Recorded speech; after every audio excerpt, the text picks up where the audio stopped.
ਸਤਿ ਸ਼੍ਰੀ ਅਕਾਲ ਜੀ। ਤੁਸੀਂ ਵੇਖ ਰਹੇ ਹੋ ਪੰਜਾਬ ਮੇਲ USA TV। ਮੈਂ ਹਾਂ ਸੰਜੀਵ ਯਸ਼ ਖੰਨਾ। ਤੁਹਾਡਾ ਸਾਰਿਆਂ ਦਾ ਸਵਾਗਤ ਪੰਜਾਬ ਐਬਰੋਡ ਦੇ ਵਿੱਚ। ਸਟੂਡੀਓਜ਼ ਦੇ ਵਿੱਚ ਮੇਰੇ ਨਾਲ ਮੌਜੂਦ ਨੇ ਰਾਇਲ ਟਰੈਵਲਸ ਤੋਂ ਅਰਵਿੰਦਰ ਸਿੰਘ ਜੀ। ਬਹੁਤ ਬਹੁਤ ਸਵਾਗਤ ਐਂਡ ਜੀ ਆਇਆਂ ਨੂੰ। ਸਤਿ ਸ਼੍ਰੀ ਅਕਾਲ ਸੰਜੀਵ ਜੀ ਔਰ ਸਾਰੇ ਦਰਸ਼ਕਾਂ ਨੂੰ ਪਿਆਰ ਭਰੀ ਸਤਿ ਸ਼੍ਰੀ ਅਕਾਲ। ਸੋ ਅਰਵਿੰਦਰ ਜੀ, ਇੱਕ ਨਾ ਬੜੀ ਸ਼ਰਾਰਤੀ ਮਨ ਹੁੰਦੇ ਨੇ ਜਿੱਦਾਂ, ਤੇ ਸਾਡੇ ਮਨ 'ਚ ਵੀ ਸ਼ਰਾਰਤ ਆਉਂਦੀ ਆ। ਕਈ ਵਾਰ ਅਸੀਂ ਸੁਣਦੇ ਹਾਂ ਕਿ ਇੱਕ ਤਾਂ ਆਪਾਂ ਵੀਜ਼ੇ ਦੇ ਬਾਰੇ ਤਾਂ ਬਹੁਤ ਗੱਲਾਂ ਕੀਤੀਆਂ ਨੇ ਜੀ ਔਰ ਬਹੁਤ ਜ਼ਿਆਦਾ ਡਿਟੇਲ 'ਚ ਤੁਸੀਂ ਦੱਸਦੇ ਹੋ। ਕੁਝ ਇਹ ਵੀ ਦੱਸਦੇ ਨੇ ਕਿ 2 ਨੰਬਰ ਦੇ ਵਿੱਚ ਵੀ ਜਾਂਦੇ ਨੇ ਕਈ ਲੋਕ ਔਰ ਕਾਫੀ ਜ਼ਿਆਦਾ ਡਿਸਕਸ਼ਨਸ ਹੁੰਦੀਆਂ ਨੇ। ਸੁਣ ਕੇ ਗੱਲਾਂ ਵੀ ਬੜੀਆਂ, ਕਈਆਂ ਦੀ ਪੋਲਾਂ ਖੋਲੋਗੇ ਪਤਾ ਕਈਆਂ ਨੂੰ ਸੁਣ ਕੇ ਬੜੀ ਹੈਰਾਨੀ ਹੁੰਦੀ ਹੈ ਕਿ ਇੱਦਾਂ ਪਹੁੰਚ ਗਏ ਡੋਂਕੀ ਲਗਾਈ। ਮੈਂ ਕਿਹਾ ਚਲੋ ਵਰਡ ਵੀ ਬਹੁਤ ਸੋਹਣਾ ਲੱਭਿਆ ਤੁਸੀਂ, ਡੋਂਕੀ। ਸੋ ਇਹ ਜਿਹੜੀ ਡੋਂਕੀ ਲਗਾਈ ਜਾਂਦੀ ਹੈ ਕਿ ਤੋਂ ਡਾਇਰੈਕਟ ਫਲਾਈਟ ਫੜੋ ਜੀ, ਫਿਰ ਉਹ ਤੋਂ ਬਾਰਡਰ ਕ੍ਰਾਸ ਕਰੋ ਜੀ। ਸੋ ਅਮਰੀਕਾ ਬਾਰੇ ਵੀ ਮੈਂ ਕਈ ਵਾਰ ਸੁਣਦਾ। ਸੋ ਮੈਂ ਕਈ ਵਾਰ ਦਿਮਾਗ 'ਚ ਆਉਂਦਾ ਕਿ ਐਡਾ ਵੱਡਾ ਮੁਲਕ ਹੈ, ਐਡਾ ਡਿਵੈਲਪਡ ਮੁਲਕ ਹੈ, ਔਰ ਕਿੰਨੇ ਸਾਲਾਂ ਤੋਂ ਇਹ ਡੋਂਕੀ ਖੇਡਦੇ ਪਏ ਨੇ ਲੋਕ ਔਰ ਬਾਰਡਰ ਕ੍ਰਾਸ ਕਰਦੇ ਨੇ। Sometimes they say go to Mexico, direct flight ਲੈ ਕੇ ਮੈਕਸੀਕੋ ਜਾਓ, ਫਿਰ ਉਹ ਤੋਂ ਬਾਰਡਰ ਕ੍ਰਾਸ ਕਰੋ। ਮਤਲਬ ਇਜ਼ ਇਟ ਪੋਸੀਬਲ ਕਿ 2 ਨੰਬਰ 'ਚ ਵੀ ਲੋਕ ਜਾਂਦੇ ਨੇ, ਡੋਂਕੀ ਵੀ ਹੁੰਦਾ ਹੈ? ਸੰਜੀਵ ਜੀ, ਆਬਵੀਅਸਲੀ ਇਹ like dark side of trade ਹੈ। ਯੈਸ, ਮਾਫੀਆ ਕੰਮ ਕਰਦਾ ਹੈ, ਔਰ ਯੈਸ ਟਰੈਵਲਿੰਗ ਦੇ ਵਿੱਚ ਬਹੁਤ ਸਾਰੇ ਲੋਕ ਮਾਫੀਆ ਦੇ ਵਿੱਚ ਇਨਵੋਲਵ ਨੇ। ਔਰ ਮਾਫੀਆ ਦੇ ਵਿੱਚ ਅਗਰ ਅਸੀਂ ਵੇਖੀਏ ਤਾਂ ਇਹ ਅੱਜ ਦਾ ਨਹੀਂ, ਇਹ ਹਿਊਮਨ ਸਮਗਲਿੰਗ ਬਹੁਤ ਪੁਰਾਣਾ ਸਬਜੈਕਟ ਆ, ਬਹੁਤ ਲੰਬੇ ਸਮੇਂ ਦਾ ਸਬਜੈਕਟ ਆ। ਸੋ ਰਾਜਿਆਂ ਦੇ ਜ਼ਮਾਨੇ ਦੇ ਵਿੱਚ ਵੀ ਹਿਊਮਨ ਸਮਗਲਿੰਗ ਹੁੰਦੀ ਸੀ। ਖੈਰ ਇਹ ਕੰਟੀਨਿਊਸਲੀ ਹਾਲੇ ਤੱਕ ਚੱਲ ਰਹੀ ਹੈ, ਇਹ ਥੋੜ੍ਹਾ ਡਰਾਉਣਾ ਹੈ। ਦੇਖੋ ਸਰ, ਅਮਰੀਕਾ ਇੱਕ ਐਸਾ ਮੁਲਕ ਆ ਜਿਹਨੂੰ ਅਸੀਂ ਸਾਰੇ ਜਾਣਦੇ ਹਾਂ ਕਿ ਸ਼ਾਇਦ ਗੋਰਿਆਂ ਦਾ, ਸ਼ਾਇਦ ਕਾਲਿਆਂ ਦਾ। So this is how we like ਅਸੀਂ ਇਹਨੂੰ ਇਸ ਤਰੀਕੇ ਨਾਲ ਪਰਸੈਪਸ਼ਨ ਬਣੀ ਹੋਈ ਹੈ, ਸਾਡੀ ਪਰਸੈਪਸ਼ਨ ਇਸ ਤਰੀਕੇ ਨਾਲ। ਬਟ ਅਸਲ 'ਚ US ਪੂਰੀ ਦੁਨੀਆ ਦਾ ਸਾਂਝਾ ਮੁਲਕ ਆ। US ਕਿਸੇ ਦੇ ਪਿਓ ਦਾ ਨਹੀਂ ਹੈ। US ਪੂਰੀ ਦੁਨੀਆ ਦਾ ਸਾਂਝਾ ਮੁਲਕ ਆ। ਸੋ ਇਸੇ ਕਰਕੇ ਜਿਹੜੇ ਹਿਊਮਨ ਰਾਈਟਸ ਨੇ, ਜਿਹੜੇ ਅਧਿਕਾਰ ਇੱਥੋਂ ਦੇ ਨੇ, ਉਹ ਪੂਰੀ ਦੁਨੀਆ ਦੇ ਵਿੱਚ ਕਿਤੇ ਵੀ ਨਹੀਂ ਹੈ। ਸੋ ਇਸ ਕਰਕੇ ਇਸ ਧਰਤੀ ਤੇ ਜਿਹਦਾ ਪੈਰ ਪਾ ਜਾਂਦਾ, ਜਿਹਦਾ ਪੈਰ ਰੱਖਿਆ ਜਾਂਦਾ ਇਸ ਧਰਤੀ ਦੇ ਉੱਪਰ, ਉਹਨੂੰ ਉੱਥੋਂ ਵਾਪਸ ਤੋਰਨਾ ਜਾਂ ਉਹਨੂੰ ਇੱਕਦਮ ਲਿਟੀਗੇਸ਼ਨ ਦੇ ਵਿੱਚ ਕਰਨਾ, ਇਹ ਐਡਾ ਸੌਖਾ ਨਹੀਂ ਹੈਗਾ। ਸੋ ਇਸੇ ਕਰਕੇ ਤੁਸੀਂ ਵੇਖਿਆ ਬਹੁਤ ਸਾਰੇ ਲੋਕ ਇਲੀਗਲੀ ਉੱਥੇ ਜਦ ਤੱਕ ਰਹਿਣਾ ਚਾਹੋ ਰਹਿ ਸਕਦੇ ਆ। ਔਰ ਇਸੇ ਕਰਕੇ ਹੀ ਇਹ ਹੋਰ ਜਿਹੜੇ ਫੋਰਨਰਸ ਆ ਜਾਂ ਏਲੀਅਨਸ ਆ ਉਹਨਾਂ ਨੂੰ ਹੋਰ ਲਿਓਰ ਕਰਦਾ ਆ। ਸੋ ਇਸ ਕਰਕੇ ਇਹ ਰੂਟਸ ਲਗਾਤਾਰ ਬਣਦੇ ਨੇ ਔਰ ਬਹੁਤ ਸਾਰੇ ਲੋਕ ਇਹਦੇ ਉੱਪਰ ਕੰਟੀਨਿਊਸਲੀ ਕੰਮ ਕਰਦੇ ਰਹਿੰਦੇ ਨੇ। ਕਦੀ ਇੱਕ ਤਰੀਕਾ ਲੱਭਿਆ, ਕਦੀ ਦੂਸਰਾ ਤਰੀਕਾ ਲੱਭਿਆ, ਜਦ ਤੱਕ ਇੱਕ ਤਰੀਕਾ ਚੋਰੀ ਦਾ, ਇੱਕ ਤਰੀਕਾ ਪੁਲਿਸ ਨੇ ਫੜ ਲਿਆ, ਉਦੋਂ ਤੱਕ ਦੂਸਰਾ ਤਰੀਕਾ ਇਜਾਦ ਹੋ ਜਾਂਦਾ। ਸੋ ਲਗਾਤਾਰ ਇਹ ਕੰਮ ਚੱਲਦਾ ਆ। ਸੋ ਇੰਡੀਆ ਤੋਂ ਇੰਡੀਆ ਤੋਂ ਬਹੁਤ ਸਾਰੀ ਫਿਲਟਰੇਸ਼ਨ, ਈਵਨ ਇੰਡੀਆ ਤੋਂ, ਈਵਨ ਜਿਹੜੇ ਆ ਗਲਫ ਕੰਟਰੀਜ਼ ਤੋਂ, ਈਵਨ ਸਾਊਥ ਅਮਰੀਕਨ ਕੰਟਰੀਜ਼ ਤੋਂ, ਬਹੁਤ ਸਾਰੀ ਕੰਟਰੀਜ਼ ਤੋਂ ਤਕਰੀਬਨ ਜਿਹੜੀ ਇਨਫਿਲਟਰੇਸ਼ਨ ਆ ਇੱਧਰ ਨੂੰ ਜਾਂਦੀ ਹੈ। ਬਟ ਇਹਦੇ ਬਾਰੇ ਆਪਾਂ ਇੰਡੀਆ ਬਾਰੇ ਕਿਸ ਤਰੀਕੇ ਨਾਲ ਚੱਲਦਾ ਉਹ ਥੋੜ੍ਹੀ ਬਹੁਤ ਆਪਾਂ ਇਹਦੇ ਬਾਰੇ ਜੇ ਕਹੋ ਤੇ ਇਹਦੇ ਉੱਪਰ ਚਾਨਣਾ ਪਾ ਸਕਦੇ ਆਪਾਂ। ਜ਼ਰੂਰ ਚਾਨਣਾ ਪਾਓ ਜੀ। ਸੋ ਇੰਡੀਆ ਤੋਂ ਬੇਸਿਕਲੀ ਜਿਹੜੇ ਸਾਡੇ ਕੋਲ ਇੱਥੋਂ ਡਾਇਰੈਕਟ ਫਲਾਈਟਸ ਨਹੀਂ ਹੈਗੀਆਂ ਮੈਕਸੀਕੋ ਨੂੰ, ਬਟ ਸਾਡੇ ਕੋਲ ਬਹੁਤ ਸਾਰੇ ਈਵਨ ਜਿਹੜੇ ਯੂਰਪ, ਜਿਹੜੇ ਤੁਸੀਂ ਵੇਖੋਗੇ ਯੂਰਪ ਦੇ ਥੱਲੇ ਵਾਲਾ ਏਰੀਆ ਹੈ ਜਿਹੜਾ ਜਿਹਨੂੰ ਅਸੀਂ ਅਫਰੀਕਾ ਕਹਿੰਦੇ ਹਾਂ ਕੰਟੀਨੈਂਟ, ਉਹਦੇ ਸਾਈਡ 'ਤੇ ਤੁਸੀਂ ਬਹੁਤ ਸਾਰੇ ਸੇਚਲੀਜ਼ ਹੋ ਗਿਆ, ਮੈਡਗਾਸਕਰ ਹੋ ਗਿਆ, ਮੌਰੀਸ਼ੀਅਸ ਹੋ ਗਿਆ। ਸੋ ਇਸ ਤਰੀਕੇ ਦੇ ਕੰਟਰੀਜ਼ ਨੇ, ਆਈਲੈਂਡ ਕੰਟਰੀਜ਼ ਨੇ ਜਿੱਥੇ ਸਾਨੂੰ ਇੰਡੀਅਨਸ ਨੂੰ ਵੀਜ਼ਾ ਔਨ ਅਰਾਈਵਲ ਹੈ। ਸੋ ਇਹਦਾ ਮਤਲਬ ਤੁਸੀਂ ਟਿਕਟ ਲੈ ਕੇ ਜਿੱਥੇ ਮਰਜ਼ੀ ਜਾ ਸਕਦੇ ਹੋ। ਸੋ ਇਸੇ ਤਰੀਕੇ ਨਾਲ ਬਹੁਤ ਸਾਰੇ ਅਫਰੀਕਨ ਕੰਟਰੀਜ਼ ਦੇ ਸਾਨੂੰ ਵੀਜ਼ਾ ਔਨ ਅਰਾਈਵਲ ਦਾ। ਸੋ ਤੁਸੀਂ ਉੱਥੋਂ ਫਰਦਰ ਮੂਵ ਹੋ ਸਕਦੇ ਹੋ। ਸੋ ਇਸੇ ਪਾਸੇ ਤੁਸੀਂ ਉਹਦੀ ਅਗਰ ਲਾਈਕ ਜਿਹੜੀ ਅਗਰ ਵੈਸਟਰਨ ਸਾਈਡ ਵੇਖੋਗੇ ਕੰਟੀਨੈਂਟ ਦੀ, ਸੇਮ ਉੱਥੇ ਵੀ ਬਹੁਤ ਸਾਰੇ ਆਈਲੈਂਡਸ ਨੇ, ਥੱਲੇ ਸਾਊਥ ਅਫਰੀਕਾ ਕੰਟਰੀ ਹੈ। ਸੋ ਇਹਨਾਂ ਸਾਰੇ ਪਾਸੇ ਜਾਣਾ ਸਾਨੂੰ ਕੋਈ ਮੁਸ਼ਕਲ ਨਹੀਂ ਹੈਗਾ। ਔਰ ਯੂਰਪ ਇਹਦੇ ਬਿਲਕੁਲ ਉੱਪਰ ਸੈਂਟਰ ਦੇ ਵਿੱਚ ਆ। ਸੋ ਡਾਇਰੈਕਟ ਫਲਾਈਟਸ ਥੱਲੇ ਨੂੰ ਨਾ ਹੋਣ ਕਰਕੇ ਬਹੁਤ ਸਾਰੀਆਂ ਯੂਰਪੀਅਨ ਕੈਰੀਅਰਸ ਜਾਂਦੇ ਆ।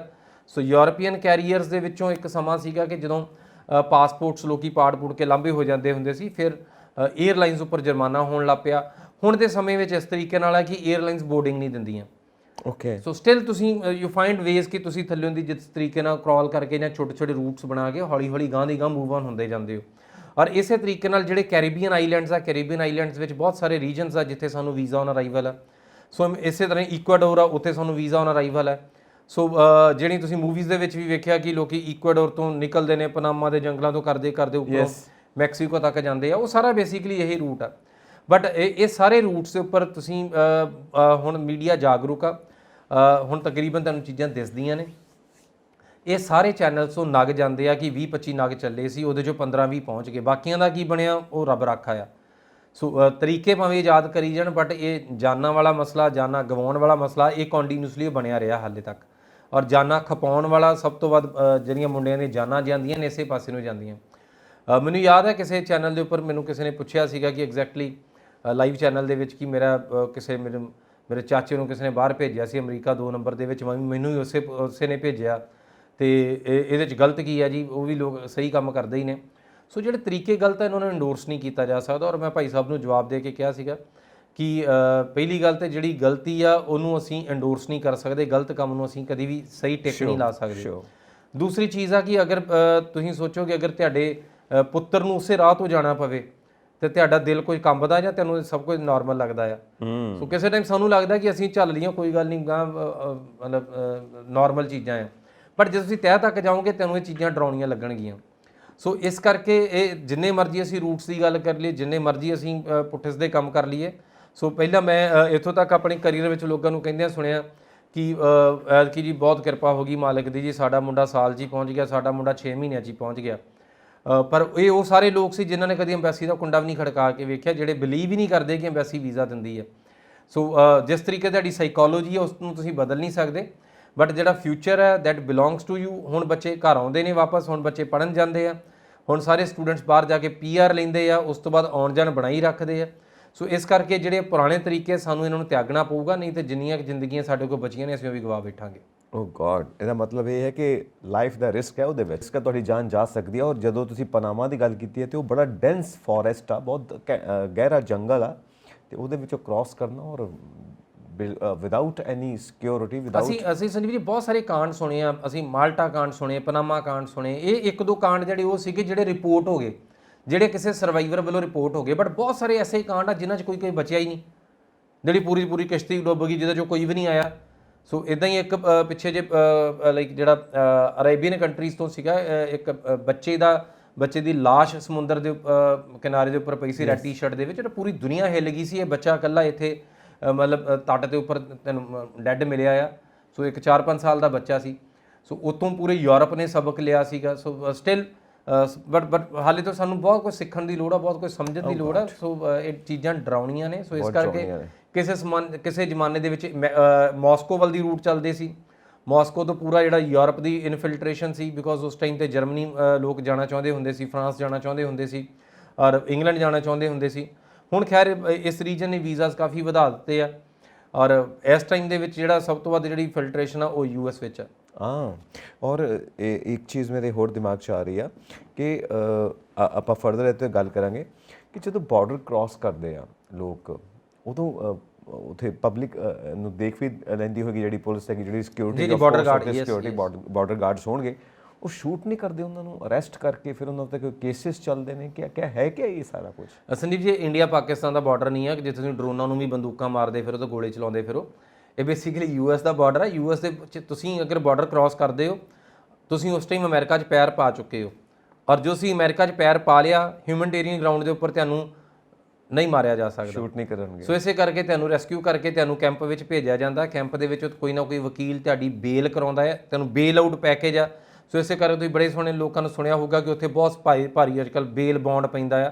ਸੋ ਸਾਡੇ ਲੋਕਾਂ ਨੇ ਉਹਨੂੰ ਲਾਈਕ ਕਿੱਲਾ 2 ਕਿੱਲੇ 4 ਕਿੱਲੇ ਇਸੇ ਚੀਜ਼ 'ਚ ਹੀ ਵੰਡ ਲਿਆ ਵੀ ਹੁਣ ਕਿੰਨਾ ਕੁ ਕਾਸਟ ਲੱਗਦੀ, ਅੱਛਾ ਕਾਸਟ ਹੁਣ ਹੋਰ ਵੱਧ ਗਈ, ਅੱਛਾ ਕਾਸਟ ਹੋਰ ਵੱਧ ਗਈ। ਸੋ ਉਹਦਾ ਮਤਲਬ ਇਹ ਹੈ ਕਿ ਟਰੰਪ ਗਵਰਨਮੈਂਟ ਨੇ ਕਾਫੀ ਇਸ ਚੀਜ਼ ਨੂੰ ਸੋਚਿਆ ਕਿ ਇਸ ਤਰੀਕੇ ਨਾਲ ਰੁਕ ਜਾਏਗਾ। ਸੋ ਬੇਲ ਬੌਂਡ ਪਹਿਲਾਂ ਘੱਟ ਹੁੰਦਾ ਸੀ, ਕਿਸੇ ਨੂੰ ਬੌਂਡ ਭਰਨਾ ਪੈਂਦਾ ਸੀ ਕੈਂਪ ਦੇ ਵਿੱਚੋਂ ਬਾਹਰ ਨਿਕਲਣ ਨੂੰ, ਬਟ ਇਸ ਟਾਈਮ ਦੇ ਵਿੱਚ ਜਿਹੜਾ ਬੌਂਡ ਦਾ ਪ੍ਰਾਈਸ ਕਾਫੀ ਕੀਤਾ ਪਿਆ ਉਹਨਾਂ ਨੇ। ਸੋ ਬੌਂਡ ਦੀ ਰਾਸ਼ੀ ਕਾਫੀ ਆ, ਬਟ ਸਾਡੇ ਲੋਕਾਂ ਨੇ ਉਸੇ ਤਰੀਕੇ ਨਾਲ ਹੀ ਉਹਨੂੰ ਕਿੱਲਿਆਂ ਦੀ ਵੰਡ ਵਿੱਚ ਹੀ ਵੇਖ ਲਿਆ ਵੀ ਇੰਨੇ ਕਿੱਲੇ ਹੋਰ ਸਹੀ, ਚੱਲ ਕੋਈ ਗੱਲ ਨਹੀਂ, ਇੱਕ ਵਾਰੀ ਬੰਦਾ ਪਹੁੰਚ ਗਿਆ ਆਪੇ ਪਾਰ ਲਾ ਦੂਗਾ ਕਿਸੇ ਨਾ ਕਿਸੇ ਸਾਰਾ ਬਿਜ਼ਨਸ ਸੈਟਲ ਕਰਕੇ ਬੈਠੇ ਹੋਏ ਨੇ। ਸੋ ਇਹ ਸੰਦੀਪ ਜੀ ਇਸ ਤਰੀਕੇ ਨਾਲ ਹੋ ਰਿਹਾ ਨਾ ਬਿਕੋਜ਼ ਇਹ ਇੰਪਲੋਏਬਿਲਟੀ ਆ। ਸੋ ਪੇਰੈਂਟਸ ਨੂੰ ਗਿਲਟ ਤਾਂ ਨਹੀਂ ਲੱਗਦਾ ਕਿ ਉਹਨਾਂ ਨੂੰ ਲੱਗਦਾ ਕਿ ਇੰਨੇ ਪੈਸੇ ਲਾ ਕੇ ਕਾਰੋਬਾਰ ਖੋਲ ਕੇ ਦੇਣਾ, ਕਾਰੋਬਾਰ ਦਾ ਫਿਰ ਕੱਲ ਨੂੰ ਪਤਾ ਨਹੀਂ ਇੰਨੇ ਪੈਸੇ ਲਾ ਕੇ ਬੱਚਾ ਇੱਕ ਵਾਰੀ ਬਾਹਰ ਚੱਲ ਗਿਆ, ਪੈਸੇ ਉਹਨੇ ਆਪੇ ਕਮਾ ਕੇ ਉਹਦੀ ਜ਼ਿੰਦਗੀ ਕਮ ਸੇ ਕਮ ਸੈੱਟ ਹੋ ਜੂਗੀ, ਸਾਨੂੰ ਭੇਜਣਾ ਭੇਜੇ ਇੱਕ ਵਾਰੀ। ਸੋ ਪੇਰੈਂਟਸ ਇਹਨੂੰ ਆਪਣੀ ਤਰੀਕੇ ਨਾਲ ਇੱਕ ਡੈਲੀਗੇਸ਼ਨ ਆਫ ਜਿਹੜੀ ਉਹਨਾਂ ਦੀ ਸੋਸ਼ਲ ਰਿਸਪੌਂਸਿਬਿਲਟੀ ਆ ਉਹ ਤੋਂ ਸੋਚਦੇ ਲਾਇਬਿਲਿਟੀ ਆ ਉਹਨਾਂ ਦੀ, ਸ਼ਾਇਦ ਅਸੀਂ ਜਿਹੜੀ ਆਪਣਾ ਕੰਮ ਕਰਨਾ ਸੀਗਾ ਫਾਰਕ ਹੋ ਗਏ, ਬੱਚੇ ਦੀ ਜਿਸ ਜ਼ਿੰਮੇਵਾਰੀਆਂ ਸੀ ਉਹ ਤੋਂ ਫਾਰਕ ਹੋ ਗਿਆ, ਅਸੀਂ ਆਪਣਾ ਧਰਮ ਨਿਭਾ ਲਿਆ ਜੀ। ਇਹਦੇ 'ਚ ਇੱਕ ਪੁਆਇੰਟ ਇਹ ਆਉਂਦਾ ਕਿ ਜਿਸ ਤਰ੍ਹਾਂ ਆਪਾਂ ਕਹਿੰਦੇ ਆ ਨਾ ਕਿ ਸਪੇਸ ਦੀ ਗੱਲ ਕਰੀਏ, ਨੇਚਰ ਦੀ ਗੱਲ ਕਰੀਏ, ਤਾਂ ਜਿੱਥੇ ਜਿੱਥੇ ਲਾਈਫ ਮਿਲਦੀ ਆ ਕਹਿੰਦੇ ਉਹ ਪੂਰਾ ਸਪੇਸ ਡਾਰਕ ਹੀ ਡਾਰਕ ਆ। 90% डार्क मिलेगा, कई तो कहते 95% डार्क मिलेगा, और कई ਜਿਹੜੇ ਸਪੇਸ ਸਾਇੰਟਿਸਟ ਨੇ ਕਹਿੰਦੇ 99% ਡਾਰਕ ਆ, 1% ਲਾਈਫ ਆ। ਉੱਥੇ ਉੱਥੇ ਲਾਈਟ ਆ ਜਿੱਥੇ ਜਿੱਥੇ ਲਾਈਫ ਆ, ਅਦਰਵਾਈਜ਼ ਡਾਰਕ ਆ, ਯੂ ਡੋਂਟ ਨੋ ਕਿ ਉੱਥੇ ਕੀ ਹੈਗਾ। ਉਸੇ ਤਰ੍ਹਾਂ ਹੀ ਹਰ ਫੀਲਡ ਦਾ ਹੀ ਹੁੰਦਾ।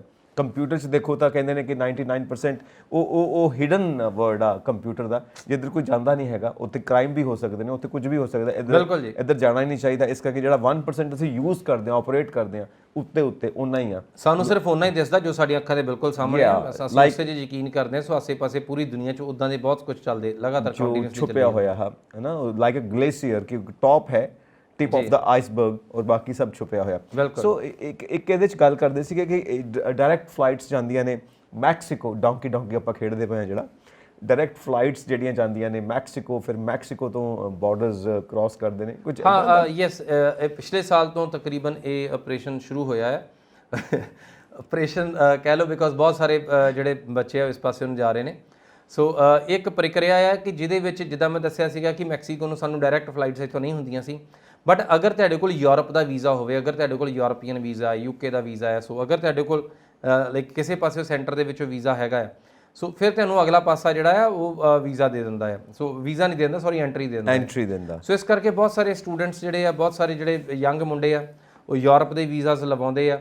ਸੋ ਯੂਰਪ ਦੇ ਵੀਜ਼ਾਸ ਅਗਰ ਤੁਹਾਡੇ ਕੋਲ ਹੈਗੇ ਆ ਤਾਂ ਦੈਨ ਤੁਹਾਡੀ ਡਾਇਰੈਕਟ ਫਲਾਈਟ ਵੀ ਹੋ ਸਕਦੀ ਹੈ। ਔਰ ਯੈਸ, ਕੁਝ ਲੋਕ ਇਹਦੇ ਵਿੱਚ ਵੀ ਆਪਰੇਟ ਕਰ ਰਹੇ ਨੇ ਕਿ ਜਿਹੜੇ ਡਾਇਰੈਕਟ ਫਲਾਈਟਸ ਆ ਸਟੂਡੈਂਟਸ ਦੀਆਂ ਜਾਂ ਡਾਇਰੈਕਟ ਫਲਾਈਟ ਆ ਨਵੇਂ ਕੈਂਡੀਡੇਟਸ ਦੀਆਂ, ਉਹ ਸਿਰਫ ਉਸ ਕੇਸ ਦੇ ਵਿੱਚ ਪੋਸੀਬਲ ਆ ਬਿਕੋਜ਼ ਹਰ ਇੱਕ ਚੀਜ਼ ਦਾ ਕਾਨੂੰਨ ਆ, ਕਾਇਦਾ ਆ।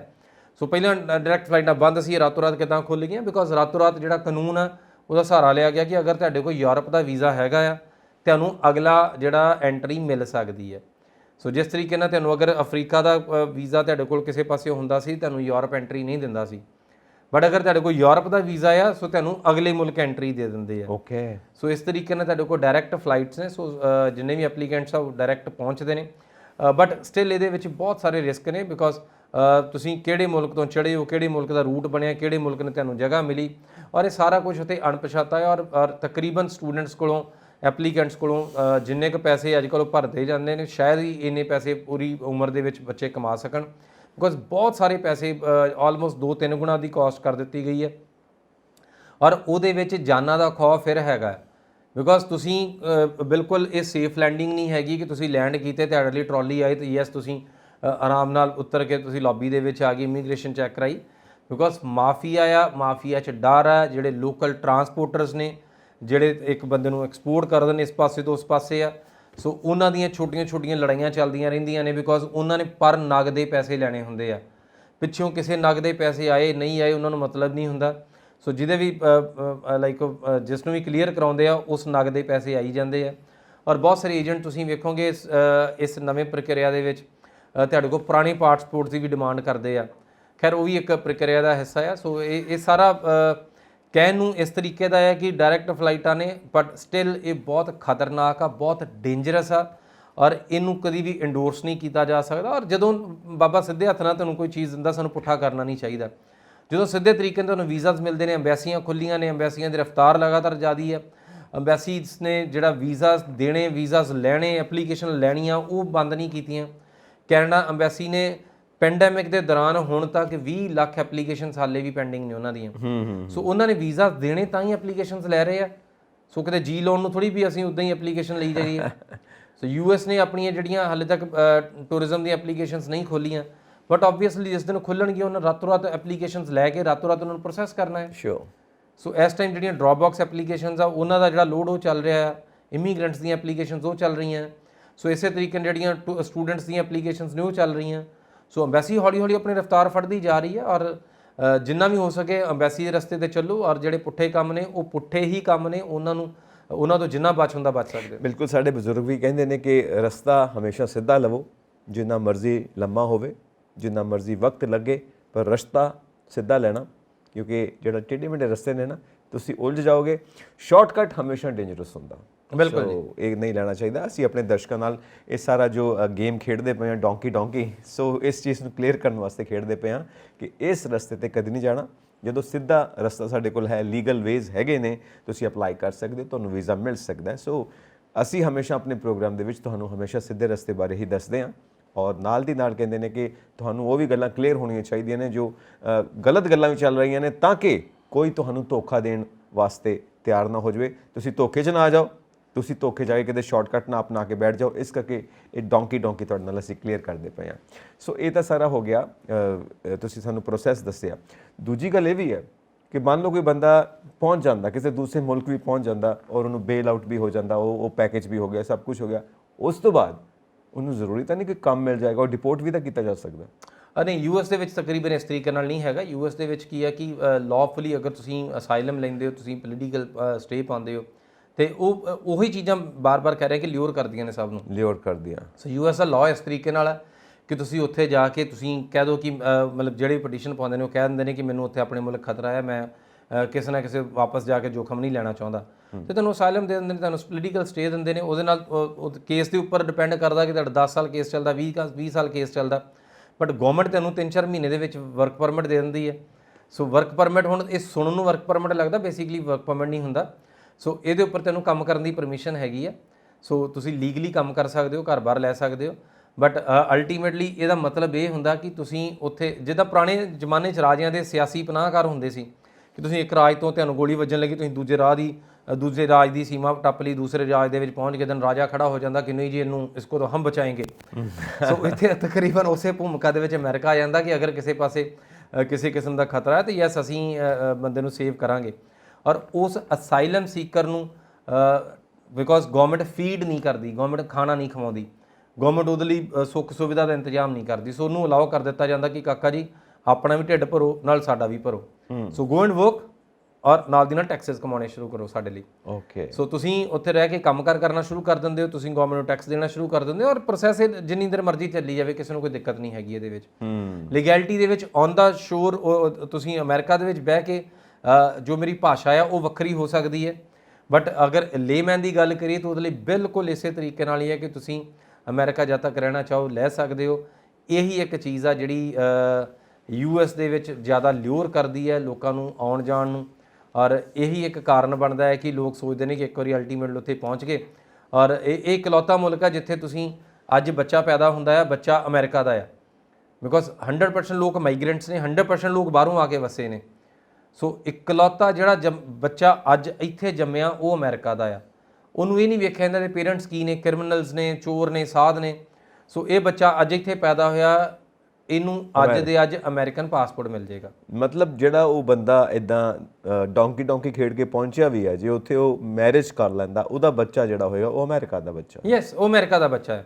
ਔਰ ਬੱਚੇ ਵੱਡੇ ਹੋ ਜਾਂਦੇ ਨੇ ਜਦੋਂ ਉਹਨਾਂ ਦੇ ਲੀਗਲ ਰਾਈਟਸ ਆ ਜਾਂਦੇ ਨੇ, ਬਿਕੋਜ਼ ਉਹ ਸਿਟੀਜ਼ਨ ਨੇ, ਸਿਟੀਜ਼ਨ ਦੇ ਲੀਗਲ ਰਾਈਟਸ ਨੇ, ਉਹ ਆਪਣੇ ਭੈਣ ਭਰਾਵਾਂ ਨੂੰ, ਰਿਸ਼ਤੇਦਾਰਾਂ ਨੂੰ, ਮਾਂ ਪਿਓ ਨੂੰ, ਸਭ ਨੂੰ ਇੱਥੇ ਸੱਦ ਸਕਦਾ ਹੈ, ਜਿਹਨੂੰ ਤੁਸੀਂ ਪਟੀਸ਼ਨਸ ਕਹਿੰਦੇ ਹੋ, ਇਮੀਗ੍ਰੇਸ਼ਨ ਕੇਸਿਸ ਕਹਿੰਦੇ ਹੋ। ਇਸ ਕਰਕੇ ਲੋਕਾਂ ਨੂੰ ਜ਼ਿਆਦਾ ਅਟਰੈਕਸ਼ਨ ਰਹਿੰਦੀ ਹੈ ਕਿ ਕਿਸੇ ਵੀ ਤਰੀਕੇ ਨਾਲ ਅਸੀਂ ਯੂਐਸ ਪਹੁੰਚ ਜਾਈਏ, ਫਿਰ ਬਾਕੀ ਤਾਂ ਆਪਣੇ ਆਪ ਸੰਭਲ ਹੀ ਜਾਊਗਾ, ਲੀਗਲ ਔਰ ਇਲੀਗਲ ਕਰਕੇ ਅਸੀਂ ਕਿਸੇ ਨਾ ਕਿਸੇ ਤਰ੍ਹਾਂ ਸੈਟਲਮੈਂਟ ਕਰ ਲਵਾਂਗੇ। ਐਗਜ਼ੈਕਟਲੀ। ਸੋ ਇਹ ਇੱਕ ਪੁਆਇੰਟ ਇਹਦੇ 'ਚ ਆਉਂਦਾ ਕਿ ਆਪਾਂ ਇੱਕ ਥੋੜੀ ਵੱਡੀ ਗੇਮ ਦੀ ਗੱਲ ਕਰਦੇ ਹਾਂ। ਜਿਹੜੇ ਲੋਕ ਇੱਥੋਂ ਵੱਡੇ ਬਿਜ਼ਨਸਮੈਨ ਲੋਕ ਇੰਡੀਆ ਦੇ ਵਿੱਚੋਂ ਗਵਰਨਮੈਂਟ ਦੇ ਨਾਲ ਫਰਾਡ ਕਰਕੇ, ਬੈਂਕਸ ਦੇ ਪੈਸੇ ਨਾਲ ਫਰਾਡ ਕਰਕੇ ਬਾਹਰ ਦੇ ਮੁਲਕਾਂ 'ਚ ਜਾ ਕੇ ਬਹਿ ਜਾਂਦੇ ਨੇ, ਔਰ ਅਜੇ ਤੱਕ ਵੀ ਉਹ ਗਵਰਨਮੈਂਟ ਉਹਨਾਂ ਨੂੰ ਕਹੀ ਜਾਂਦੀ, ਇੰਡੀਆ ਗਵਰਨਮੈਂਟ ਕਹਿੰਦੀ ਆ, ਇੰਡੀਆ ਦੀ ਗਵਰਨਮੈਂਟ ਉਹਨਾਂ ਨੂੰ ਵਾਪਸ ਬੁਲਾਉਣਾ ਚਾਹੁੰਦੀ ਆ, ਬਟ ਉੱਥੇ ਉਹ ਕੋਈ ਨਾ ਕੋਈ ਲੀਗਲ ਪ੍ਰੋਟੈਕਸ਼ਨ ਲੈ ਕੇ, ਉੱਥੇ ਲਾਇਰਸ ਦੀ ਮਦਦ ਦੇ ਨਾਲ ਉਹ ਉੱਥੇ ਬਚ ਕੇ ਬੈਠੇ ਹੋਏ ਨੇ, ਔਰ ਉਹਨਾਂ ਦੇ ਉੱਤੇ ਗਵਰਨਮੈਂਟ ਆਫ ਇੰਡੀਆ ਕੋਈ ਹੱਥ ਨਹੀਂ ਪਾ ਸਕਦੀ।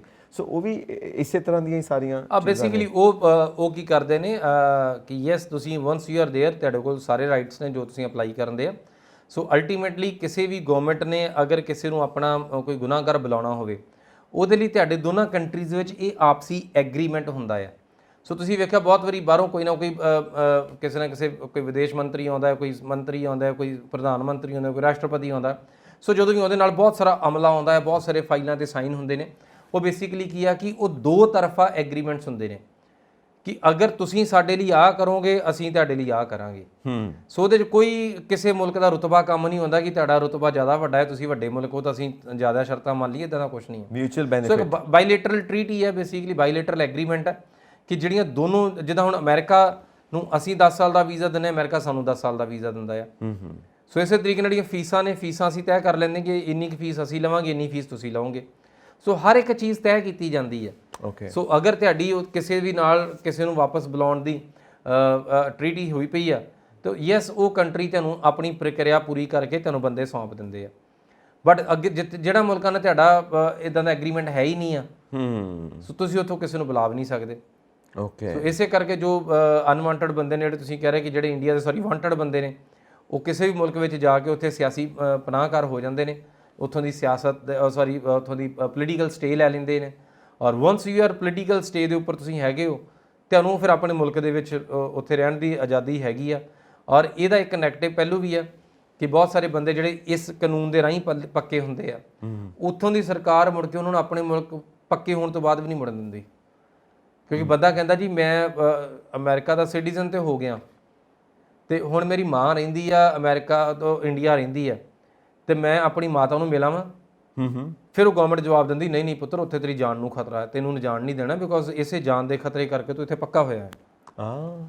ਮਤਲਬ ਉਹਨੂੰ ਕਦੇ ਵੀ ਅਲਾਉ ਨਹੀਂ ਕੀਤਾ ਜਾਏਗਾ ਇੰਡੀਆ ਯੈਸ, ਉਹ ਵਾਪਸ ਤੁਸੀਂ ਇੰਡੀਆ ਨਹੀਂ ਆ ਸਕਦੇ ਫਿਰ। ਮਤਲਬ ਮੋਟੀ ਕਹਾਣੀ ਇਹ ਹੈ, ਮਤਲਬ ਉੱਥੇ ਹੀ ਰਹੋਗੇ ਫਿਰ ਤੁਸੀਂ। ਯੈਸ। ਸੋ ਇਹ ਟੋਟਲ ਜਿਹੜਾ ਹੈ ਲੀਗਲ ਪ੍ਰੋਸੈਸ ਬਣ ਜਾਂਦਾ ਹੈ ਔਰ ਇਹ ਸਾਰੀਆਂ ਗੇਮਸ ਚੱਲਦੀਆਂ ਰਹਿੰਦੀਆਂ ਨੇ। ਹਾਂ, ਤੁਹਾਡੇ ਕੋਲ ਪ੍ਰੋਵੀਜ਼ਨ ਹੈ, ਲਾਅ ਦੀਆਂ ਪ੍ਰੋਵੀਜ਼ਨਸ ਹੈ, ਬਿਕੋਜ਼ ਤੁਸੀਂ ਜੋ ਕੁਝ ਕੀਤਾ ਕਾਨੂੰਨ ਦੇ ਅੰਦਰ ਰਹਿ ਕੇ ਕੀਤਾ। ਅਗਰ ਲਾਅ ਪ੍ਰੋਵੀਜ਼ਨ ਦਿੰਦਾ ਤਾਂ ਯੈਸ ਤੁਸੀਂ ਉਹਦਾ ਯੂਜ਼ ਕੀਤਾ, ਮਿਸਯੂਜ਼ ਕੀਤਾ, whatever you call it, but ਤੁਸੀਂ ਉਹਨੂੰ ਯੂਟਿਲਾਈਜ਼ ਤੇ ਕੀਤਾ। ਯੂਟਿਲਾਈਜ਼ ਕੀਤਾ ਔਰ ਆਪਣੇ ਬੈਨੀਫਿਟ ਲਈ ਯੂਟਿਲਾਈਜ਼ ਕੀਤਾ। ਔਰ ਪਿੱਛੋਂ ਬੈਂਕਸ ਦਾ ਜੋ ਮਰਜ਼ੀ ਹਾਲ ਹੋਵੇ, ਬੈਂਕਸ ਦੇ ਵਿੱਚ ਜਿੰਨਾ ਲੋਕਾਂ ਦਾ ਪੈਸਾ ਹੈ ਇੰਡੀਆ ਦੇ ਵਿੱਚ, ਉਹਨਾਂ ਦਾ ਜੋ ਮਰਜ਼ੀ ਹਾਲ ਹੋਵੇ, ਮਤਲਬ ਯੂ ਆਰ ਇੰਜੋਇੰਗ देयर, ਤੁਸੀਂ ਉੱਥੇ ਪੋਲੀਟੀਕਲ ਸਟੇ ਲੈ ਕੇ। It is more political basically, because ਇਹ ਹਰ ਬੈਂਕ ਦੀ ਆਪਣੀ ਡਿਲੀਜੈਂਸ ਹੈ, ਉਹ ਬੰਦੇ ਦੀ ਪਰਸਨਲ ਕੈਪੈਸਿਟੀ ਵੇਖ ਕੇ ਕਿਸੇ ਨੂੰ ਲੋਨਸ ਦਿੰਦੀ ਹੈ। ਸੋ ਮਤਲਬ ਉਹਨਾਂ ਨੇ ਵੀ ਕੁਝ ਆਪਣੇ ਲੈਵਲ ਤੇ ਕੋਈ ਗੜਬੜ ਕੀਤੀ ਹੋਏਗੀ, ਜਿਹੜਾ ਕਿ ਕੋਈ ਨਾ ਕੋਈ ਇੱਥੋਂ ਤੱਕ ਪਹੁੰਚਿਆ। ਇਹਨੇ ਮਲਟੀਪਲ ਬੈਂਕਸ ਨੂੰ ਲਾਈਕ ਕਿਸੇ ਨੇ ਚੀਟ ਕੀਤਾ ਤੇ ਫਿਰ ਬਾਹਰ ਨਿਕਲਿਆ। ਸੋ ਇਹ ਸਿਸਟਮ ਦੇ ਵਿੱਚ ਫਲॉज ਨੇ, ਫਲॉज ਦਾ ਕੋਈ ਨਾ ਕੋਈ ਫਾਇਦਾ ਚੱਕਣ ਵਾਲਾ ਬੰਦਾ ਹੁੰਦਾ, ਯੈਸ ਉਹ ਚੱਕ ਲੈਂਦੇ। ਹਰ ਬੰਦਾ ਸੈਟਲਮੈਂਟ ਕਰਕੇ ਚੱਲਦਾ, ਸੋ ਇਟਸ देयर। ਸੋ ਹੁਣ ਆਪਾਂ ਆਪਣੀ ਲੀਗਲ ਵੇ ਤੇ ਆਉਂਦੇ ਆ ਕਿ ਜਿਹੜੇ ਸਹੀ ਤਰੀਕੇ ਨੇ ਡੋਂਕੀ ਬੰਦ। ਜੀ ਸਿੱਧੀ ਗੱਲ ਕਰੀਏ ਕਿ ਹੁਣ ਯੂਐਸ ਦਾ ਕੀ ਅਪਡੇਟਸ ਨੇ ਇਸ ਵਕਤ? ਯੂਐਸ ਵਿੱਚ ਹਾਲੇ ਤੱਕ ਜਿਹੜੀਆਂ ਅਪਾਰਟਮੈਂਟਸ ਜਿਹੜੀਆਂ ਟੂਰਿਜ਼ਮ ਦੀਆਂ ਉਹ ਓਪਨ ਨਹੀਂ ਹੋਈਆਂ, ਔਰ ਉਹਨਾਂ ਦੀ ਸਟਿਲ ਵੇਟ ਆ। ਔਰ ਜਿਹੜੀਆਂ ਸਟੂਡੈਂਟਸ ਦੀਆਂ ਉਹ ਲਗਾਤਾਰ ਚਾਲੂ ਹੋ ਗਈਆਂ ਨੇ। ਮਿਡ ਦੇ ਵਿੱਚ ਹਾਲਾਂਕਿ ਇਸ ਟਾਈਮ ਜਿਹੜੀਆਂ ਅਪਾਇੰਟਮੈਂਟਸ ਦੀ ਗਿਣਤੀ ਬਹੁਤ ਘੱਟ ਆ। Mid May is gonna be time ਕਿ ਜਿਹਦੇ 'ਚ ਮੈਕਸਿਮਮ ਜਿਹੜੀਆਂ ਸਟੂਡੈਂਟਸ ਨੂੰ ਅਪਾਇੰਟਮੈਂਟਸ ਮਿਲ ਜਾਣਗੀਆਂ। ਸੋ ਮਿਡ ਮੇ ਐਮਬੈਸੀ ਨੇ ਅਨਾਉਂਸ ਵੀ ਕੀਤਾ ਕਿ ਮਿਡ ਮੇ ਦੇ ਵਿੱਚ ਅਸੀਂ ਆਲਮੋਸਟ 2-4 ਦਿਨ ਬਾਅਦ ਜਾਂ ਇਸ ਵੀਕ ਦੇ ਵਿੱਚ ਤੁਸੀਂ ਵੇਖੋਗੇ ਅਪਾਇੰਟਮੈਂਟਸ ਕਾਫੀ ਸਟੂਡੈਂਟਸ ਨੂੰ ਮਿਲ ਜਾਣਗੀਆਂ। ਔਰ ਉਸ ਤੋਂ ਇਲਾਵਾ ਜਿਹੜੀਆਂ ਇਮੀਗ੍ਰੈਂਟਸ ਦੀਆਂ ਜਿਹੜੀਆਂ ਅਪਾਇੰਟਮੈਂਟਸ ਆ ਉਹ ਵੀ ਆਉਣੀਆਂ ਸ਼ੁਰੂ ਹੋਈਆਂ ਪਈਆਂ। ਸੋ ਵਿੱਚ ਲਾਈਕ ਕੈਟਾਗਰੀ ਵਾਈਜ਼ ਆ ਚੀਜ਼ਾਂ ਐਪਲੀਕੇਸ਼ਨਸ ਮੂਵ ਹੋ ਰਹੀਆਂ ਨੇ। ਯੂਐਸ ਆਪਣੀ ਰਫਤਾਰ ਵਧਾ ਰਿਹਾ। ਯੂਐਸ ਵਾਲੇ ਫੁੱਲ ਸਪੀਡ ਦੇ ਉੱਪਰ ਨਹੀਂ ਹੈਗਾ, ਔਰ ਜਿੱਦਾਂ ਕੈਨੇਡਾ ਆਪਣੀ ਫੁੱਲ ਸਵਿੰਗ ਦੇ ਉੱਪਰ ਆਲਮੋਸਟ ਆ ਗਿਆ। ਸੋ ਯੂਕੇ ਆਲਮੋਸਟ ਆਪਣੀ ਐਪਲੀਕੇਸ਼ਨ ਜਿਹੜੇ ਪ੍ਰੋਸੈਸ ਹੈ ਉਹ ਬਹੁਤ ਵਧੀਆ ਚੱਲ ਰਿਹਾ। ਯੂਕੇ ਨੇ ਬਹੁਤ ਜ਼ਿਆਦਾ ਵੀਜ਼ਾਸ ਇਸ਼ੂ ਕੀਤੇ ਨੇ ਲਾਸਟ ਜਿਹੜੇ ਇਸ ਕੁਆਟਰ ਦੇ ਵਿੱਚ। ਸੋ ਯੂਐਸ ਦੇ ਵਿੱਚ ਉਮੀਦ ਕਰਦੇ ਹਾਂ ਕਿ ਮਹੀਨੇ 2 ਮਹੀਨੇ ਦੇ ਵਿੱਚ ਤਕਰੀਬਨ ਜਿਹੜੀ ਹੈ ਜਿੰਨੀ ਕੁ ਬ੍ਰੇਕ ਲੱਗੀ ਹੋਈ ਹੈ ਉਹ ਵੀ ਬ੍ਰੇਕ ਚੱਕੀ ਜਾਵੇ ਤਾਂ ਐਕਸੀਲੇਟਰ ਦੇ ਉੱਪਰ ਪੈ ਜਾਵੇ। ਐਕਸੀਲੇਟਰ ਦੇ ਉੱਪਰ ਪੈ ਜਾਵੇ। ਓਕੇ। ਔਰ ਕੈਨੇਡਾ ਦਾ ਅਪਡੇਟਸ? ਕੈਨੇਡਾ ਕੰਟੀਨਿਊਸਲੀ, ਕੈਨੇਡਾ ਦੇ ਵਿੱਚ ਇਸ ਟਾਈਮ ਰਿਕਾਰਡ ਐਪਲੀਕੇਸ਼ਨਸ ਅੱਜ ਤੱਕ ਦੀ ਸਭ ਤੋਂ ਵੱਡੀ ਪੈਂਡੈਂਸੀ ਹੈ। ਸੋ ਇਹਦਾ ਮਤਲਬ ਇਹ ਹੈ ਕਿ ਕੈਨੇਡੀਅਨ ਐਮਬੈਸੀ ਬਹੁਤ ਅਗਰੈਸਿਵ ਆ, ਬਹੁਤ ਵੀਜ਼ਾਸ ਗ੍ਰਾਂਟ ਕਰ ਰਹੀ ਹੈ ਇਸ ਟਾਈਮ। ਸੋ ਇਸ ਸਮੇਂ ਦੇ ਵਿੱਚ ਜਿਹੜੀਆਂ ਐਪਲੀਕੇਸ਼ਨਸ ਦਾ ਬੈਕਲੌਗ ਆ ਉਹ ਲਗਭਗ 20 ਲੱਖ ਐਪਲੀਕੇਸ਼ਨਸ ਆ। 20 ਲੱਖ। ਔਰ 11 ਲੱਖ ਐਪਲੀਕੇਸ਼ਨਸ ਜਿਹੜੀਆਂ ਨੇ ਟੈਂਪਰੇਰੀ ਰੈਜ਼ੀਡੈਂਸ ਦੀਆਂ ਨੇ। ਟੈਂਪਰੇਰੀ ਰੈਜ਼ੀਡੈਂਸ ਮਤਲਬ ਉਹਦੇ 'ਚ ਸਟੂਡੈਂਟਸ ਨੇ, ਵਿਜ਼ਟਰਸ ਨੇ, ਵਰਕ ਪਰਮਿਟ ਵਾਲੇ ਨੇ। ਸੋ 11 ਲੱਖ ਦੇ ਕਰੀਬ ਜਿਹੜੀਆਂ ਐਪਲੀਕੇਸ਼ਨਸ ਆ ਉਹ ਇਸ ਸਮੇਂ ਸਟੂਡੈਂਟਸ ਤੇ ਵਿਜ਼ਟਰ ਲਾ ਲੂ ਕੇ ਆ। ਸੋ ਬਿਕੋਜ਼ ਕੈਨੇਡਾ ਐਮਬੈਸੀ ਬਹੁਤ ਰਫਤਾਰ ਨਾਲ ਵੀਜ਼ਾਸ ਦੇ ਰਹੀ ਆ। ਬੈਕਲੌਗ ਦਾ ਟਾਈਮ ਘਟਦਾ ਜਾਂਦਾ, ਐਪਲੀਕੇਸ਼ਨ ਦਾ ਜਿਹੜਾ ਪ੍ਰੋਸੈਸਿੰਗ ਟਾਈਮ ਹੈ ਉਹ 6 ਮਹੀਨੇ ਤੋਂ ਲੈ ਕੇ ਹੁਣ ਤਕਰੀਬਨ ਜਿਹੜਾ ਉਹ 2-2.5 ਮਹੀਨੇ ਦੇ ਉੱਪਰ ਆ ਗਿਆ ਆ। ਸੋ ਤੁਸੀਂ ਅੱਜ ਵੀਜ਼ਾ ਪਾਉਂਦੇ ਹੋ, ਤੁਹਾਡਾ 2-2.5 ਮਹੀਨੇ ਦੇ ਵਿੱਚ ਕੇਸ ਪ੍ਰੋਸੈਸ ਹੁੰਦਾ ਹੈ। ਸੋ ਉਹਦੇ ਨਾਲ ਸਭ ਤੋਂ ਚੰਗੀ ਚੀਜ਼ ਇਹ ਹੈ ਕਿ ਕੈਨੇਡੀਅਨ ਐਮਬੈਸੀ ਤੁਹਾਡਾ ਜਿਹੜਾ ਪਾਸਪੋਰਟ ਜਿਹੜਾ ਵੀਜ਼ਾ ਪ੍ਰੋਸੈਸ ਕਰਦੀ ਹੈ ਉਹ ਵਿਦਆਊਟ ਪਾਸਪੋਰਟ ਕਰਦੀ ਹੈ। ਸੋ ਪਾਸਪੋਰਟ ਤੁਹਾਡੀ ਜੇਬ 'ਚ ਰਹਿੰਦਾ ਹੈ। ਸੋ ਕੈਨੇਡਾ ਐਮਬੈਸੀ ਦਾ ਕੇਸ ਲੱਗਾ ਹੋਇਆ, ਕੇਸ ਚੱਲ ਰਿਹਾ ਆਪਣੀ ਰਫਤਾਰ ਦੇ ਉੱਪਰ। ਜਿੱਦਣ ਕੇਸ ਦੀ ਮਨਜ਼ੂਰੀ ਹੋਗੀ ਉਹ ਤੁਹਾਨੂੰ ਪਾਸਪੋਰਟ ਰਿਕੁਐਸਟ ਕਰ ਲੈਣਗੇ। ਦਿਲ ਰਿਕੁਐਸਟ ਫॉर ਦਾ ਪਾਸਪੋਰਟ ਕਿ ਪਾਸਪੋਰਟ ਆਪਣਾ ਸਬਮਿਟ ਕਰੋ, ਤੁਸੀਂ ਦਿਓਗੇ ਤੇ ਤੁਹਾਡਾ ਪਾਸਪੋਰਟ ਦੇ ਉੱਪਰ ਸਟicker ਲਾ ਕੇ ਤੁਹਾਨੂੰ ਵਾਪਸ ਮਿਲ ਜਾਏਗਾ। ਓਕੇ। ਸੋ ਐਨੀ ਅਦਰ ਥਿੰਗ ਜੋ ਸਾਡੇ ਤੁਸੀਂ ਦਰਸ਼ਕਾਂ ਨਾਲ ਸ਼ੇਅਰ ਕਰਨਾ ਚਾਹੋ ਆਪਣੇ ਤੌਰ ਦੇ ਉੱਤੇ? ਇਸ ਸਮੇਂ ਵਿੱਚ ਜਿਹੜੀਆਂ ਮੈਕਸਿਮਮ ਐਮਬੈਸੀਜ਼ ਜਿਹੜੀਆਂ ਖੁੱਲ੍ਹ ਕੇ ਵੀਜ਼ਾਸ ਦੇ ਰਹੀਆਂ ਨੇ ਯੂਕੇ ਦੇ ਵਿੱਚ ਪਿਛਲੇ ਲਗਭਗ ਅਸੀਂ ਪੂਰੇ 1.5 ਸਾਲ ਦੇ ਵਿੱਚ ਵੇਖਿਆ ਜਾਵੇ ਤੇ ਵੀ ਨੈਵਰ ਸੀਨ ਹੈ ਰਿਫਿਊਜ਼ਲ। ਇੱਕ ਵੀ ਸਟੂਡੈਂਟ ਦਾ ਕੋਈ ਰਿਫਿਊਜ਼ਲ ਨਹੀਂ ਹੋਇਆ। ਇੱਥੋਂ ਤੱਕ ਕਿ ਵਿਜ਼ਟਰ ਬਹੁਤ ਸਾਰੀਆਂ ਐਪਲੀਕੇਸ਼ਨਸ ਹੋਈਆਂ। ਸੋ UK rocks like anything. UK ਨੇ ਮੈਕਸਿਮਮ ਵੀਜ਼ਾਸ ਗ੍ਰਾਂਟ ਕੀਤੇ ਆ। ਦੂਸਰੇ ਪਾਸੇ ਜਿਹੜਾ ਕੈਨੇਡਾ ਦੇ ਵਿੱਚ ਬਹੁਤ ਸਾਰੇ ਬੱਚਿਆਂ ਦੀਆਂ ਰਿਫਿਊਜ਼ਲਸ ਆਈਆਂ ਨੇ, ਬਹੁਤ ਸਾਰੇ ਬੱਚੇ ਰਿਫਿਊਜ਼ ਹੋਏ ਆ। ਇਹ ਉਹ ਸਟੂਡੈਂਟਸ ਰਿਫਿਊਜ਼ ਹੋਏ ਆ ਜਿਨ੍ਹਾਂ ਦੇ ਵਿੱਚ ਅਕੈਡਮਿਕ ਪ੍ਰੋਗਰੈਸ਼ਨ ਪ੍ਰੂਵ ਨਹੀਂ ਕੀਤੀ ਜਾਂ ਕਰੀਅਰ ਪ੍ਰੋਗਰੈਸ਼ਨ ਪ੍ਰੂਵ ਨਹੀਂ ਕੀਤੀ। ਮੋਟਾ ਮਤਲਬ ਇਹ ਆ ਬੱਚੇ ਨੇ ਕੀ ਪੜ੍ਹਨ ਜਾਣਾ, ਕਿਹੜਾ ਕੋਰਸ ਲੈਣਾ, ਕਿਹੜੇ ਕੋਰਸ ਦੀ ਫੀਸ ਕਿੰਨੀ ਦੇਣੀ, ਇੰਡੀਆ ਦੇ ਵਿੱਚ ਉਹਦੀ ਰੈਲੇਵੈਂਸੀ ਕੀ ਆ, ਬਾਹਰ ਪੜ੍ਹਾਈ ਕਿਉਂ ਜ਼ਰੂਰੀ ਆ, ਔਰ ਉਹ ਪੜ੍ਹਾਈ ਦੇ ਨਾਲ ਉਹਦਾ ਕਰੀਅਰ ਕਿਸ ਤਰੀਕੇ ਨਾਲ ਆ। ਰਾਈਟ। ਅਗਰ ਇਹ ਚੀਜ਼ਾਂ ਨੂੰ ਐਕਸਪਲੇਨ ਕੀਤਾ ਗਿਆ ਤਾਂ ਵੀਜ਼ਾਸ ਕੰਟੀਨਿਊਸਲੀ ਆ ਰਹੇ ਆ। ਤੁਸੀਂ 4 ਰਿਫਿਊਜ਼ਲ ਤੋਂ ਬਾਅਦ ਵੀ ਅਸੀਂ ਵੀਜ਼ਾ ਲੈ ਪਾ ਰਹੇ ਹਾਂ। ਔਰ ਅਗਰ ਤੁਸੀਂ ਮੈਥਮੈਟੀਕਲ ਫਾਰਮ ਦੇ ਵਿੱਚ ਵੀਜ਼ਾ ਫਾਈਲ ਕੀਤਾ, ਵੀ ਇਕੱਲੇ ਫਾਰਮ ਭਰੇ ਆ, ਇਕੱਲੀਆਂ ਵਿਦਆਊਟ ਐਕਸਪਲੇਨੇਸ਼ਨਸ ਨਹੀਂ ਦਿੱਤੀਆਂ।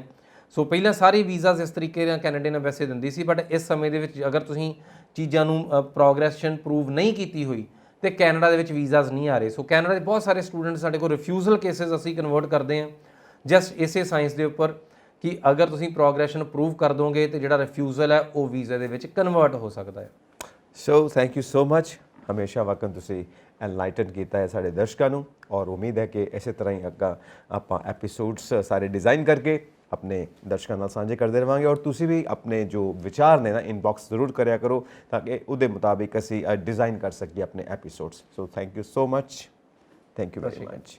ਸੋ ਦਰਸ਼ਕਾਂ ਦਾ ਵੀ ਬਹੁਤ ਸ਼ੁਕਰੀਆ ਕਿ ਉਹ ਪੰਜਾਬ ਐਬਰੋਡ ਦਾ ਹਿੱਸਾ ਬਣਦੇ ਨੇ। ਹੋਰ ਅਪਡੇਟਸ ਦੇ ਲਈ ਵੇਖਦੇ ਰਹੋ ਪੰਜਾਬ ਮੇਲ USA TV। ਸਤਿ ਸ਼੍ਰੀ ਅਕਾਲ ਜੀ।